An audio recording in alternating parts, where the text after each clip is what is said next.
Welcome to Adopting Zero Trust, an independent podcast that dives into the world of zero trust and tells the story of people who are adopting it.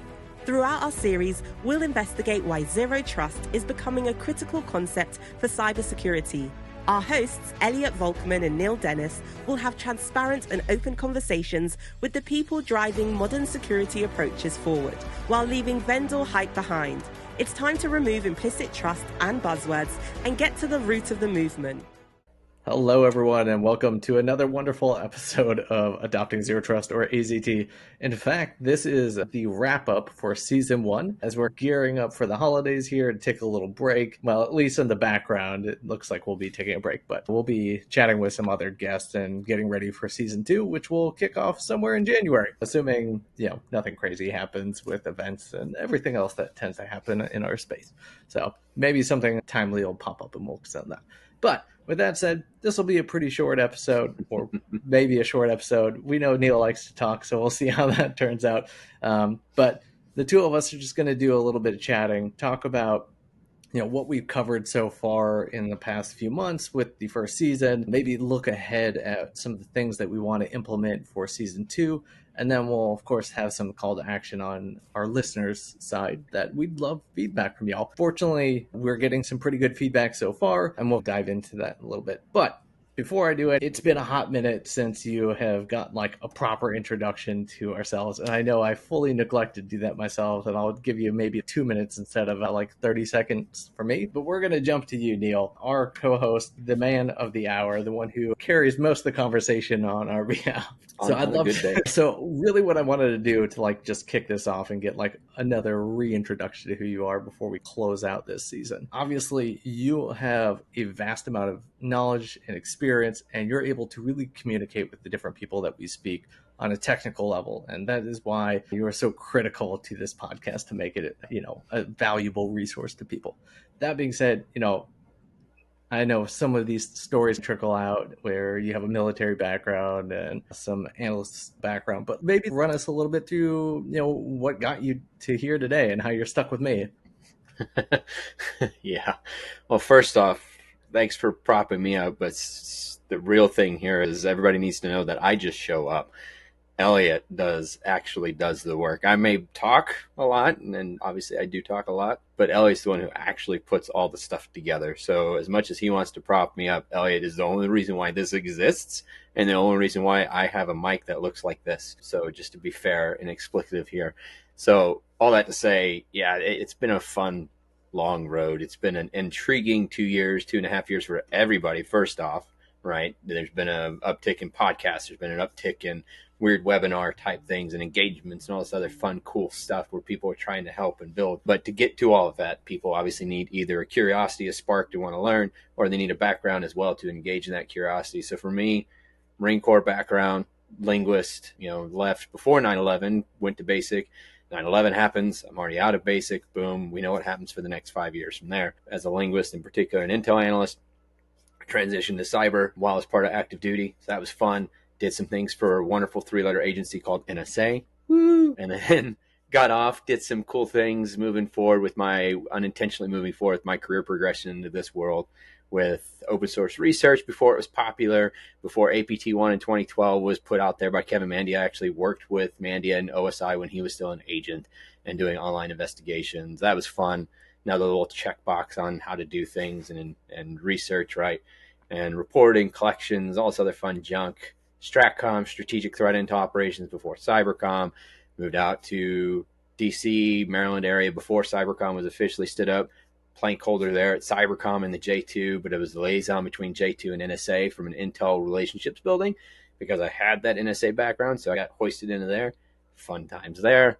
And then I found my way doing defensive security operations for operational technologies, OT/ICS stuff. That was a blast. And then moved back to Texas, worked for AF Cyber, got out of AF Cyber, got into the commercial world. Thank you, Booz Allen. And then the last 7 years have been startup after startup and some other fun stuff in varying degrees of Intel analyst, client success roles, consultancy services, all sorts of mishmash of everything to lead us to today. And, it's just been following the yes serve program, job offer comes up, and wow, that looks like an intriguing opportunity, a new problem, new way to go about life. So I say yes, move to it, stick around for as long as I can until the problems are no longer there or they become boring. And then you find new problems to go solve. It's, curiosity 101. That's how we got stuck here. Elliot and Cyware, and Elliot's wonderful job at Cyware prior to doing marketing stuff, and then him exploiting the hell out of me to go do webinars, which was fun. And to be fair, I was never a public facing personality more than a couple interview things here and there, maybe one or two presentations up on stage, period, outside of the Intel community space. Get to Cyware between Elliot and the rest of the marketing team, and my job description, because I volunteered for it, to be fair, became the front of house, and Elliot and I built a wonderful relationship for how we like to operate. And like I mentioned a minute ago, this only works because Elliot's able to do what Elliot does, not because of what I do. So Elliot running things the way he does gloriously well, building the relationships he actually builds with everybody to get the people in front of here. I hope to change this paradigm a little bit next season, where some people I actually know come on, but most of them look at me and laugh and like, you're doing a podcast. And then they watch it and they apologize. And then they call Elliot and say, we're sorry. But that's a whole different thing. It's been great. It's been a wonderful, cool story. It's been a fun career so far, 21, 22 years in the making through the military. And the last little nugget I'll say is, for anybody who actually cares about the cybersecurity world, don't focus on a degree. Focus on what gets you to the knowledge bases that you like, and do OJT. Degree is important, but OJT gets you further. Love it. Sorry, my internet connection's dropping in and out, so if I disappear for a while, you know why. I'll have a conversation with myself. Yeah, that's how it usually works, right? Just prop you up in front of some people, throw you at a wall, and we're good to go. No, so one of the reasons why I wanted to highlight that, your background in particular, is, yeah, sure, I can do all the things in the back end and get people connected and all that. That's not difficult. I think in our space, where there are so many companies propping up with large marketing budgets, endless podcasts, endless videos, I do it myself, so I know how it works. You're not really getting like the kind of conversations that we're able to facilitate here. So your crazy experience and your background allows you to have, a level set conversation with most folks. Maybe not been in the shoes of a CISO if you ever find your unfortunate shoes filled there, but you know how to walk the walk and talk the talk. That is why it was so easy to prop up that relationship over at Cyware. I don't know what the hell I'm talking about. If I can find someone that can talk to people and likes to talk, golden, we're sold. And that is, where some of Adopting Zero Trust was born from too. But yeah, so that's like the idea behind it. The reality is, like, in the cybersecurity space, and I think one of the reasons why I also wanted to prop this up is, as you had mentioned, anyone who's interested in joining this space, there are a million paths you can go to. Obviously, you can go to university, there are certs you can go after, just so many different paths that you can travel that it's, there's no one right path. And I think the same thing goes for Zero Trust in itself too. I think fortunately there's more refined approaches that are coming down the pipe. We see folks like Chase who are recommending really great resources that are not just these kind of dry, boring NIST and CISA things. I will give a shout out to this in a minute, which was mentioned during Chase's episode. That'll be later. But yeah, so two pieces of this. You don't have to necessarily go to university to get cybersecurity. There are boot camps, there's TryHackMe, there's going to conferences and connecting to people. You want to go get N+, and S+, or wherever you want to start. There are so many entry points. And I know you're really passionate about growing people's background, so I wanted to give a little bit of attention to that. I know somewhere in the back of your mind one day was to launch like a podcast or some sort of conversation around that too. So just making sure that we give some attention towards that. Yes, that's a good note. Elliot, do you want to help me edit another podcast? Let's go. All right. It's not that hard if you do all the talking. Yeah, I'm definitely not the post-edit guy for sure. So I think it's, this has been fun. If we look retrospectively at what we've done when we started talking about this, I think end of March, and like legitimately got on a phone call in April, I think, because there was some vacation, there was some job transitions, vacation, some other stuff. We finally got on the phone in April.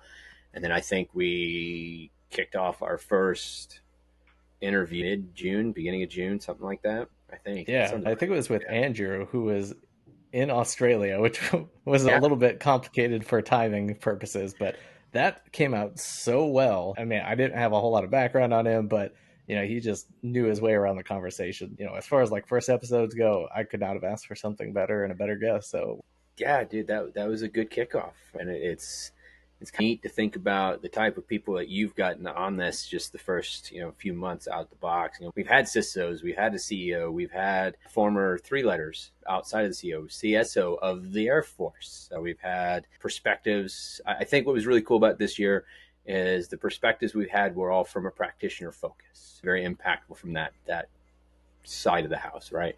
And yeah, some of the people have worked in the vendor space in some vein or another, maybe once, but they were still focused on actually doing, not the sales pitch of the idea. So I think that was really cool to see out the door and get that perspective. And on that, the thing I'm looking forward to next year, and I think maybe we'll talk about this a little bit more in depth here soon, but meshing up some of these personalities, both prior people that we've had, hopefully, as well as maybe finally getting some of the sales marketing fluff type people in to see where they sit. And then let's have a practitioner and a salesperson maybe panel it out a little bit without getting too promotionarily speaking. But more on that in a few. But yeah, I think it's cool, dude. I think you did a great job, exceedingly well, with the outreach that you did and the people that are on board. And then I only pay attention mostly to the LinkedIn feedback that we get predominantly, but the people that we see commenting, the people that we see volunteering to be a part of this endeavor, it's cool. It's neat to see that growth in such a short time and know that next year the impact's going to be a little bit more and have a lot more fun things to go through. Yeah, absolutely agreed. I think on your note about incorporating vendors, so I think for full transparency, we definitely have vendors that reach out, like a significant amount of them, or they'll connect on LinkedIn. I think they're just ready to pounce. So the way that I've been navigating around it is, and no one has fully taken me up on it, some have tried to move the conversation forward, is I was like, we're just not ready for that setup yet. We just want to talk to practitioners, people who are moving it forward in their own way, not necessarily selling the technology behind it, because without a doubt, I fling a lot of shit towards the marketing side because I live there, I know it well, and it's easy for me to navigate it. But if we're trying to, decipher like marketing versus reality and concepts, that's why we've had season one devoid of all that.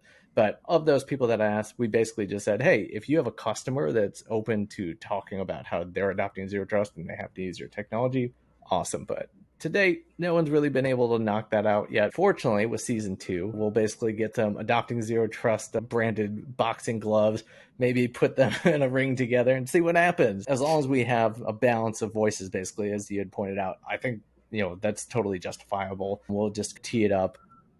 The other thing is, like, you and I, we don't engineer these conversations at all. Usually we literally hit record. I think out of the dozen or so episodes that we've recorded so far, I've only primed like 2 people because they usually have like PR handlers and they want to just make sure that those folks are not going to go rogue and say anything that'll get the business in trouble, which I get. Yeah. Some companies that we've talked to have very large, brand presence, and it would not be good if they're talking to a bunch of fools like us and, getting themselves in trouble. So I get that. I think that's the fun part, man, is, we do legitimately just hit record as much as possible, and what comes out, sometimes there's some blank stares for a few seconds while we consume what it is the other person may or may not have said. But it's fun that way.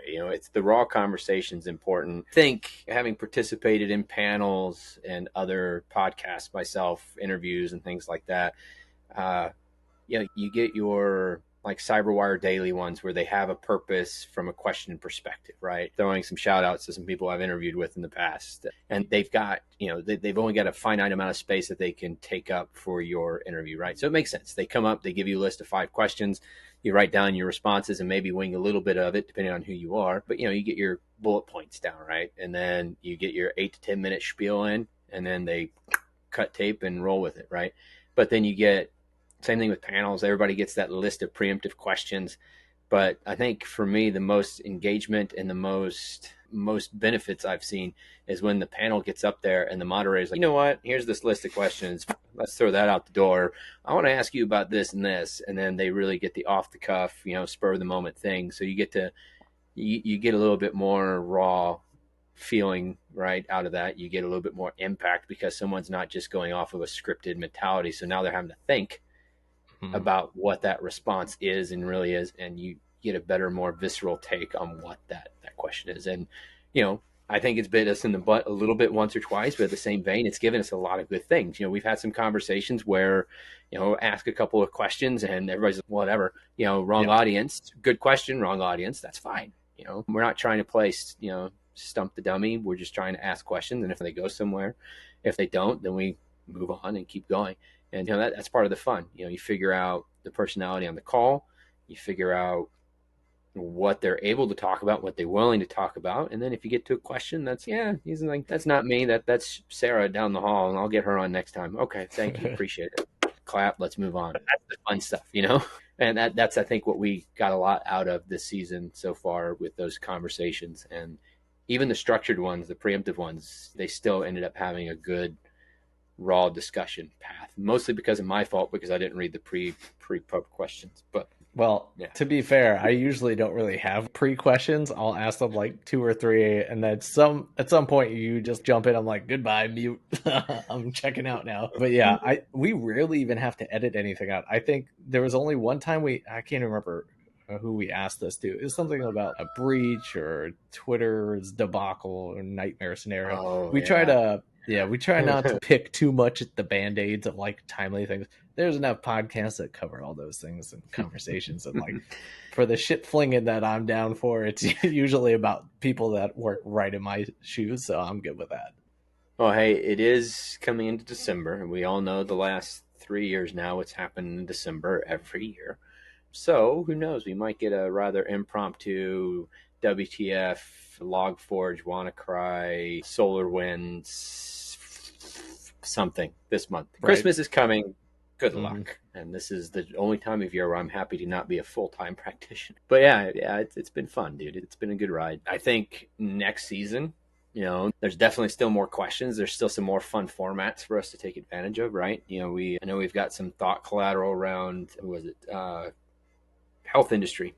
My gosh, went brain fart right there for a few seconds. So one person that I'm going to bring to the table that Elliot is aware of, we're going to have a fun conversation with a leader in the healthcare industry. And he's got some intriguing things relative to his perspective and his C-suite role and below.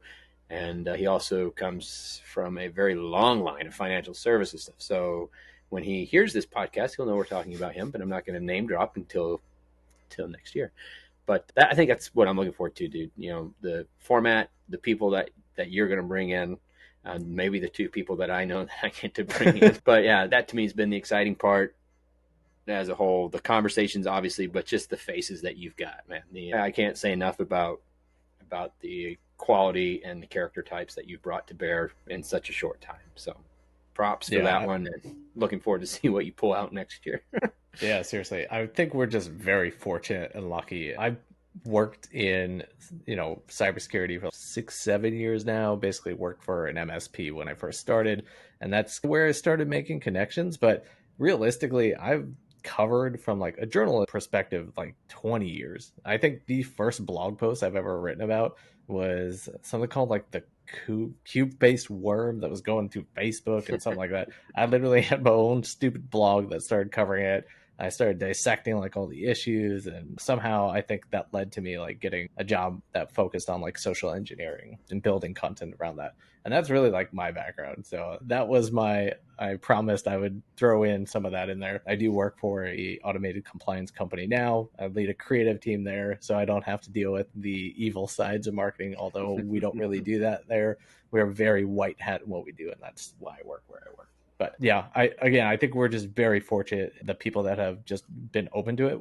We started with zero listeners. Now we're like averaging like 1,000 per episode, which is awesome. But the folks like Andrew, who just like, hey, I'm in. I mean, you don't have any followers, you don't know what you're doing, but hit record and they're in. I mean, it's just amazing that these people have been so kind to kind of join us. And now we've folks like Nick, who has his own series, who, was part of a whole epic component of Zero Trust for the government. We have folks like Chase, who fell on, he picked up John over at Forrester, kind of formed Zero Trust. So I don't know. I think we're just very lucky and fortunate. I obviously have used a lot of my journalism capabilities to like annoy people through helpful reporter out to ask things like that. And I can't tell you how many requests I've put out. I think I've got 10 really good ones out of that, out of like the 300 that we'll get back. So fortunately, I've got a couple more in my inbox right now that I'm actually gearing up to get a schedule for season 2. I won't necessarily name drop them until we lock them in place, but there's anything from very large cybersecurity companies that might be like former competitors to Zoom, and now they spun off some other really big companies, and some of the biggest publishers that are out there. They're just sitting in our inbox, like ready for us to schedule and have conversations. And I don't know why they want to chat with us, but hey, let's go.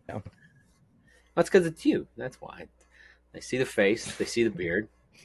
It's definitely the beard. I can go for that. So maybe we can rebrand to 2 Beards and Zero Trust. It does have a better ring to it, I will say that. And I also checked, like I vaguely checked through analytics, like it's good to know that people are actually listening and that we're not like, burning time for no reason. But yeah, there's some like SEO stuff. So I have a mission to attack the term zero trust so I can like dethrone some of those very large companies that spend so much money. And we usually like rank in the top 3 for adopting zero trust, but I don't know if 2 Beards and Zero Trust is going to be as searched as much as adopting Zero Trust. But if I can still dethrone some of those other brands that abuse Zero Trust, I will call that a win any day. I was thinking we could start our marketing swag brand. I thought I had one sitting here, but Zero Trust Beard Palm, guaranteed to hold things together when all else fails. No. Nice. Back on the note of next year, dude. I haven't sent the email to you yet, but we talked about this very loosely. I have some stuff in the works for us potentially for whether we want it to be our first legit panel or not, however we want to play this, but with DHS and some risk and compliance folks over there. And, there's a gentleman who's very open and happy to engage, and he comes with him with 2 to 3 other people that basically wrote the National Risk and Compliance Zero Trust document and framework that is now what is currently in the process of being adopted officially through DHS back up to the FedGov space. So that's my one holy crap, look what Neal can do people thing. Obviously, we'll get that lined up, but I think this is going to be exciting, dude. We're going to formats, we're talking about, once again, back to the format piece, the panel idea that we've mentioned a couple of times in prior calls. Almost every time we've mentioned it, the person on the call has been like, dude, let's do it. Bring me on with whoever. Let's have fun. So I'm hoping we can get, maybe a third or half of the people that we had on this first round to come back and have a larger engagement conversation. We'll have to put a little bit more brackets around this, but, there's some people who like to talk a lot more than I did, which is good. You don't want to listen to me for an hour, but, put some structure around it, put some times on these and rubber stamp, hey, go 2 minutes to reply kind of thing. That'd be about it. Right. And then, I think that's what's going to be fun is getting people in a room. Most of the people we had, I didn't actually hear anything overly contradictory across anyone except for the very last with Chase. Yeah, with the good doc. And that was good. That was a good end point there because, when we asked the obligatory where to get started questions and what do you think about this standard and all this, he's like, and it's a good perspective. A lot of the other people were coming at it from, DIY mentality to some extent, which is, I guess, really where most people are, to be fair. But, they were looking at very easy to go through industry standards. Those are good responses. There was nothing wrong with those. But it's fun to hear him just be like, yeah, read this book. And then go that way. So that's what I like. I like the fact that, as a whole, everybody was very complimentary in the sense of what they approached and how they discussed the overarching environment, especially when we start talking about the vendor space. And then we still had enough variance and differentiation of whether it's something as simple where to look to get started or from, the long-term goals of what they're trying to do outside of just trying to adopt security models, right? That was fun to see.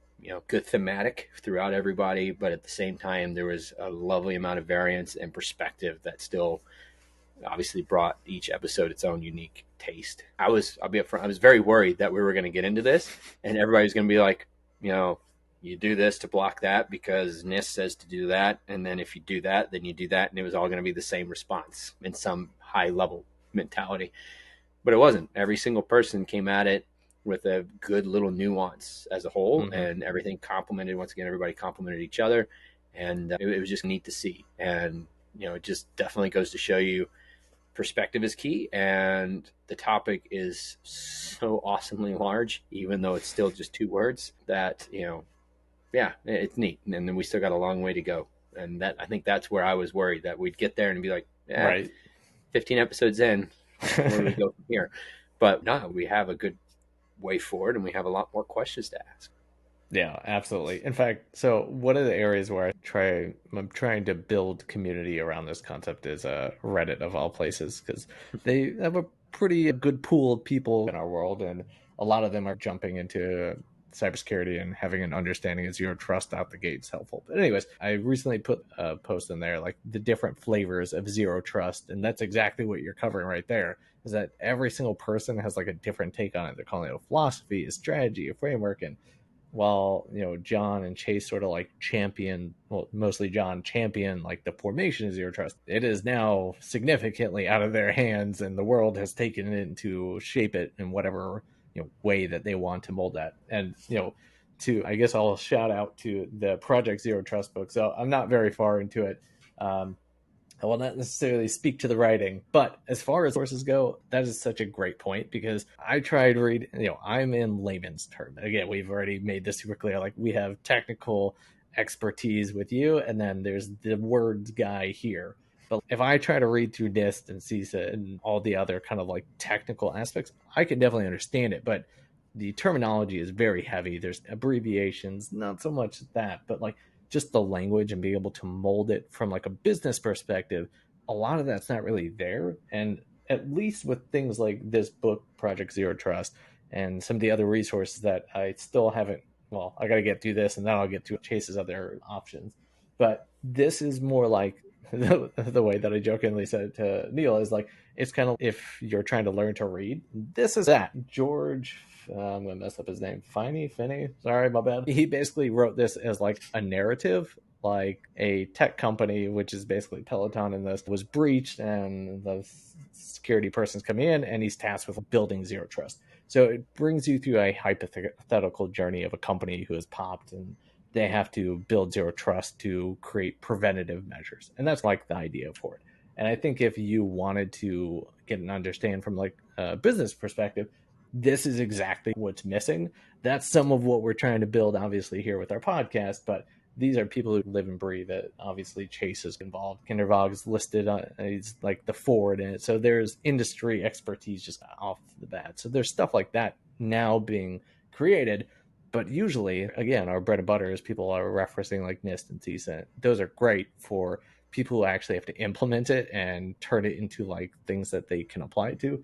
But from a business perspective, for like people who want to adopt zero trust, there's that layer that happens before it. Like, how do you get that buy-in? How do you understand the concepts and the benefits? And is prevention like reality? Those are starting to form. And I think as we, continue these conversations, we're going to find more resources like that. And that's exactly what, we need more of in the world. Yeah. Props to them on being able to create a narrative. I don't know if it'll be a Hollywood blockbuster or a Netflix movie one day, but there's some action in there, so I can appreciate that. But I think it's Liam Hemsworth reprising his role as the hacker. That is oh god, you're gonna kill me. Yeah, that's exactly right. So is there I haven't had a chance to look, is there an adopting zero trust for dummies book out there yet? You know what? There's got to be like a zero trust for dummies book somewhere, but usually, and I don't know if you've ever experienced this. So I've worked in a company that has produced one of the for dummies thing, and basically you license the thing. You get a couple of ghostwriters to do it, and they put it together. But that means it's usually like a security vendor that's involved with like actually producing those things. Yeah, there's very few things where what's the. I cannot think of the brand off. Who's the company that has like those smaller? Is it O'Reilly that has like those prints on the front of the books? Like those are the most legit the ones. Yeah, so I'd say if they have one, I'd look for one of those, not like a for dummies. Hey, there you go. I had to look this up, obviously. But to your point, this is brought to you by Fortinet. So you're right. Though most of the zero trust,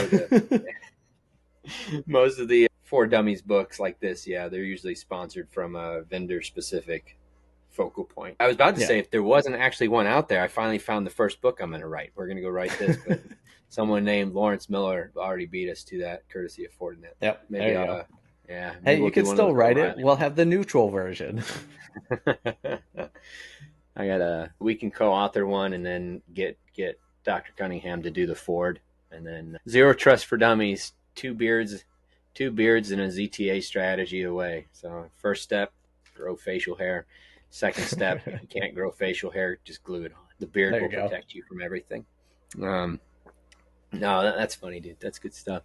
Now, yeah, I think the educational pathways that we have, the fun stuff here, I think this year, funny enough, listening to the people we've talked with, this has been a legitimately defining year beyond marketing fluff for what ZT is, what ZTA and that construct really means.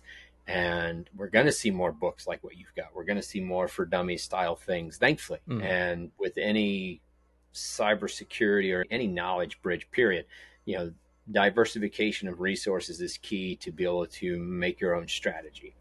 And whether you're listening to us on this podcast, whether you're listening to the other podcasters that we've had the privilege of having on our own, or anything else, or reading 16 different books, this is the one thing as an Intel analyst I will never get tired of, is when there's a vertical that I need to research, I would rather see 1 million nodes of information than 5 or 10. From an analytical perspective, it's a lot easier to come up with an assessment with an overabundance of information than a lack of information. And so I think this year has been critical and to this type of community, this mentality. And now that we have government standards being written, we have risk and compliance methodologies from the government, we have private industry methodologies that have literally been published this year or end of last year. We're only going to see more of that, and it's only going to help end users realize how to do this within their scope of their use case, right? So we talked to business manufacturer type companies. We had 2 different companies that rely on device security this year. We had a couple of just general corporate entity mentalities from a corporate office lifestyle as well. We had, what are some of those other? We had a couple of different business aspects. I'm blanking on them now, but long and short, we had some cool diversification, right? But what's neat is, we're going to have even more of that next year. And we're going to hopefully help someone build a story around healthcare, help someone build a story around maritime, or I don't know. It's going to be neat to see what we get through. And it's going to be neat to see the growth of this terminology in the private industry as it's being applied versus just marketing fluff terminology now. Yeah, I totally agree. I think if there were 2 things on my wish list for the next season, and I don't know if one of them will be feasible for the next one, because I basically put out like another call to the world. If there is a company who is just in the early stages of adopting Zero Trust, and they would be open to 2 weird guys with beards to kind of like shadow and check in with them, that would be absolutely amazing, because I don't know that this like Project Zero Trust book does that in a hypothetical scenario, but I would love if we can find an organization who's in the early stages of going through the adoption and can walk us through their progress through it to the extent that they can without opening any cans of worms that'll get them in trouble. I think that would be absolutely amazing. And then while we did have some international folks, like we chatted with Andrew, I think the other piece that would be fantastic for us to focus in on is like an international piece of the conversation, because cybersecurity is a universal language, so to speak. I think if we start chatting with some guests from around the world and how Zero Trust is kind of applying to their piece of the the world, I think that would be great as well. And then we'll probably look at some kind of like segmentation, not necessarily putting too much as far as like rails on our conversations, but I know a lot of our content, like you have to sort through. I do recaps, that helps, but I only capture like a fourth of what's in there because there's only so much time that I could do between this and a whole 500 other things we got going on. But yeah, I think if we create some like small segments that I can break into little pieces of videos, and it makes it super easy for people to consume, making information accessible is absolutely on the top of my list for season 2. So that'll definitely be going in. But yeah, so if we've got other folks listening from an international perspective that are interested, slide into our inboxes, let's chat. And if there is an organization that is open to us kind of like checking in and doing some shadow work, also slide into our inbox, because we would love to be able to do that. Again, I don't know if that would be a season 2 thing. That in itself could be its own whole side thing, but we'll get to that road when we get there. That is no joke. I'll tell you one thing that I would like to have when we think about the panel pieces, Mm-hmm. something that I would love to see us do, focus exclusively on for an hour and however long, is literally just the concept of distributed ledger and blockchain exclusively. We touched on it with one or two people this year loosely on the impacts and the possibilities of what that really means.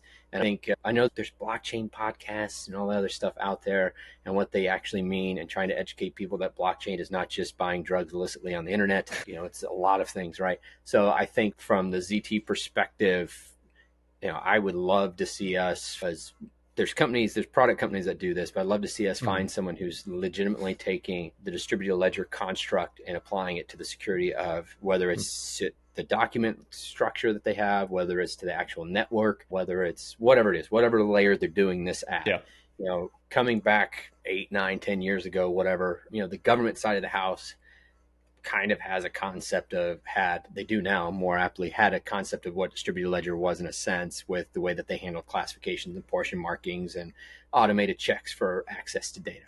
And the real world out here, closest thing we had to that was, you could get your own PKI or your PGP type setups and, swap those around and buddy swap keys, blah, blah, blah, and then set up things like SVN repositories. Anyway, so like we've talked about before, it's not that zero trust is new in the sense of the technologies or the structure. It's just new in the sense of wrapping it up into one larger piece.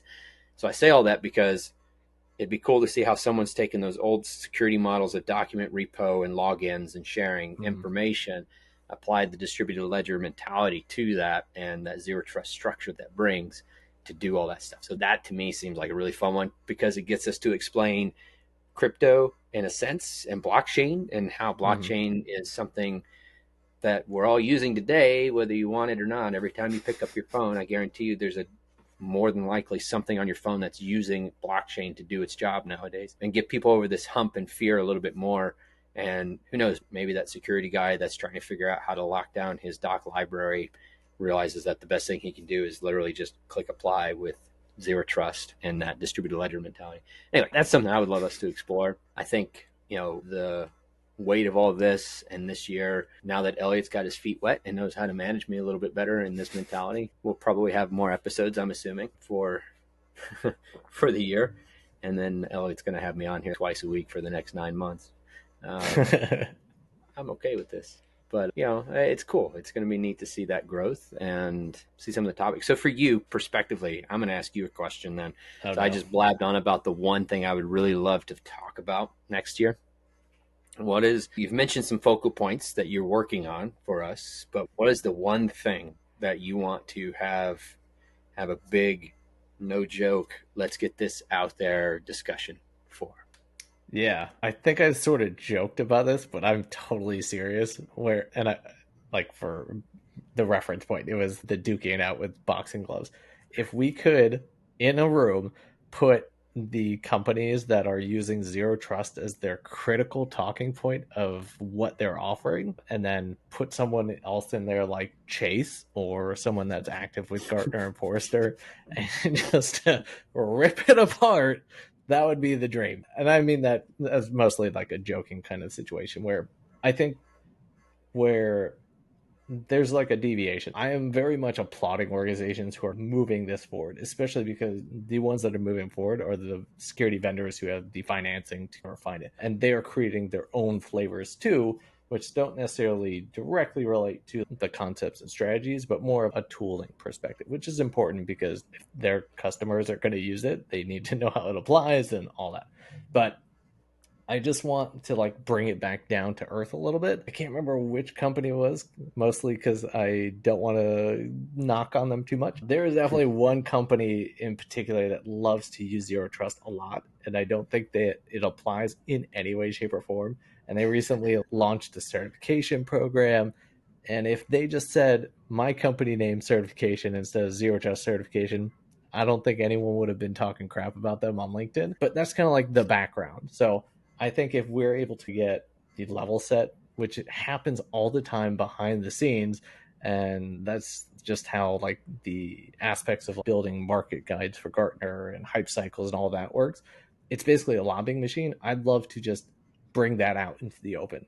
That's not something that happens today, because I've seen it. I've been in those conversations. I've been a fly on the wall in those conversations, and it's just, it can be intense. And I mean, I think even Chase alluded to it, where he gets like hate mail and cease and desist letters and that kind of stuff, where it kind of like pokes at. But if we could find organizations who are, you know, comfortable enough to have those conversations out in the open, and we can do some editing if we need to, I would absolutely love that. I think, you know, it would benefit everyone to just get some transparency into what that looks like. It wouldn't necessarily be like Gartner or Forrester kind of coaching them through it, even though having Chase in there do that live would be amazing. He already has his own Dr. Zero Trust podcast, and he does some of that there. But having someone like a Chase in the mix with a couple different vendors to chat through it and be like, you know, that doesn't really apply, or maybe if it was more like this, just kind of bring it out to the open. That would be my dream. No, I love it. See, I'm going to ask Elliot more questions. What are your thoughts? It's not so easy when you're the one getting asked. No, what are your thoughts on us doing something finally face to face? Pick a flavor, pick a conference, pick a whatever. I know we obviously you put us in happily for that Austin. didn't work out. Yeah, that's let's be fair. You need to know some socialite, some rock star, you need someone big whose hiney you've kissed, or you have a lot of money and can kiss heinies with the money to get in there. We also only had 2 episodes when I put that in there, and I do actually know some heinies to kiss to get us in there, if that's our mission for like a year or 2 out. But this South by Southwest, just for people who are listening, I don't know, we were like 2 episodes in, we put that in there. But yeah, that's the other fun one. For anyone listening, Neal and I have never physically met. Cyware was fully remote. I've now worked for multiple remote organizations. But yeah, let's bring this out to the real world. So if there's a conference that we can bring this to, or find some sort of focal point that makes sense. In fact, I even just took over Charleston cybersecurity meetup here. It doesn't even have to be any huge conference, but you know, we'll find some sort of place in the real world to facilitate the conversation. I would absolutely love that. I think people would find value out of it too. Cool. Yeah. So stay tuned for the bromance to continue in person for the first time. We'll film the airport pickup and everything. Flowers, chocolates, dinner, whatever. Long conversations at night about your chickens are mine. Yeah. No, we're not talking about who's rooster or who's not. But that being said, no, I think the world is obviously back. I've really haven't stopped traveling courtesy of this work that I do now with Cyware. But we talk about Gartnering it up a little bit and having some kind of rift between vendors and a few others. And maybe that's the fun thing. Maybe we find time and a spot and a co-host company to let us grab some seats at RSA or Gartner or one of those larger conferences like that and see where it goes. I think that'd be fun. And Hacker Valley Media, Hacker Valley Studios, to give them a shout. Even if he's looking for another podcast to follow, go look at Hacker Valley Media and Hacker Valley Studios and follow those wonderful people. But that's how, in a fun way, that's really how I think they really got the 2 gents that really launched themselves into what they were doing. Is they set up and ran just a train at RSA in 2020 before COVID in February. And they actually were in the space that my prior company I was with they'd taken over one of our little spaces, and they had in 2 days, I think they did some 20 interviews, maybe not that many, but that's what it felt like. They just wheeled and dealed. And it's because of that in-person connectivity, right? They were walking around, they had a schedule of people, but I think they wouldn't surprise me if they were walking around, oh, hey, you do this, let's go talk for 5 minutes, and catching people in the hallway kind of thing. So yeah, I'm looking forward to that. I think we'll find a place, we'll find a time, and if it's not up on a legit stage somewhere, it'll be in a nice little nook with a couple of people, and we'll have some drinks on the table or something, and at it for an hour. Moving forward, there's some good stuff to think about. There's some good fun things to do. We will have an in-person at least once, maybe 5 times this coming year. We'll make that happen. And then who knows, maybe I can fly up there and we can go eat a pig butt at a barbecue shack and record something over a beer and a pig butt. That'd be fun. And then, we got good stuff ahead of us, dude. So thank you. You may actually be a little offended. Our best barbecue place is actually a Texas barbecue place. He was from Austin. Lewis is, I don't know, they had the best brisket, but it's Texas barbecue. We've got endless Caroline barbecue. It's just all like full pork, pig, whatever. Yeah, it's what It's you're good. They supposed got to better eat. sides. Whatever. Lewis is True. so damn good, man. Dude, Yeah, they're I'll just. tell you one last thing. I was in Brooklyn 2 weeks ago for a Maritime Transportation Mm, ISAC conference. Whole nother fun story there, by the way. If anybody wants to figure out the world of maritime security and especially what New York City goes through with the Port Authority, holy crap, that is an amazing endeavor up there, even pre 9/11. But I went to a barbecue shack my last day, claimed to be Hill Country Barbecue. So, for those who don't know, I live in the Texas Hill Country, which is the heart of Texas barbecue, amongst all things. Styles vary throughout the state. We're huge. So, let's think about that one.